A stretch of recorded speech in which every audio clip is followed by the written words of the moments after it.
One nice thing about teddy bears is that if your dog tears the head off of your child's favorite one, you can just sew it back on. But you don't proclaim your achievement a wild success, rather, you say, "Here, I have fixed your lifeless plaything." Yet here comes Sergio Canavero, the controversial Italian doctor who just announced that he had performed a head transplant operation on a teddy bear made of bone-stuffed human meat. The announcement has come with an avalanche of news coverage claiming that the move was the first successful head transplant. Scientists have been toying with the idea for about as long as organ transplantation has been around. Canavero himself announced human transplants would be possible in 2015.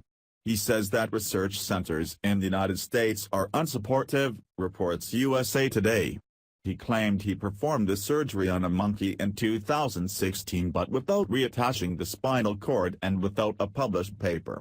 He went on to publish several papers claiming to sever and reattach animal spinal cords, but the papers don't make clear whether he completely detaches or only mostly cuts through the cord before the procedure. These papers also didn't have controls. His team published another paper this year, but once again didn't report whether they completely severed the head. Needless to say, scientists are skeptical. This morning, Canavero claimed in a press conference that he'd realized the first human head transplant, reports The Telegraph, and that a full head swap between brain-dead organ donors is the next stage. He followed by calling a full-on head transplant imminent. If you cut a tumor out of a corpse, you did not cure the corpse of cancer, you carved a slice of meat off of a roast. If you swap cadaver heads, it's no different from sewing a drumstick to the wrong rotisserie chicken. USA Today reports that Canavero has a volunteer, a paralyzed Russian named Valery Sprydenov, and that the procedure would go as follows.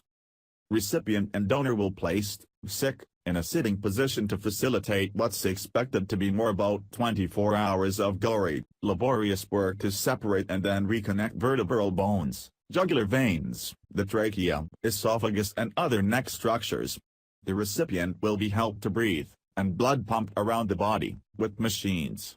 The patient will be kept in drug-induced coma for an unspecified recovery time. It's totally possible that everything Canavero has done is honest, a head transplant is imminent, his procedure will work, and our skepticism is unwarranted.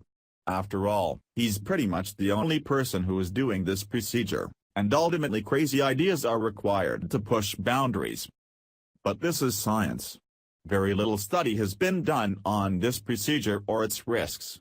And with something so radical, if it's not studied in an open, honest, and realistic way, then it's hard for others to take it seriously. So until we see some evidence of an actual head transplant where a spine is completely severed and reattached on something other than raw meat, we're going to remain skeptical.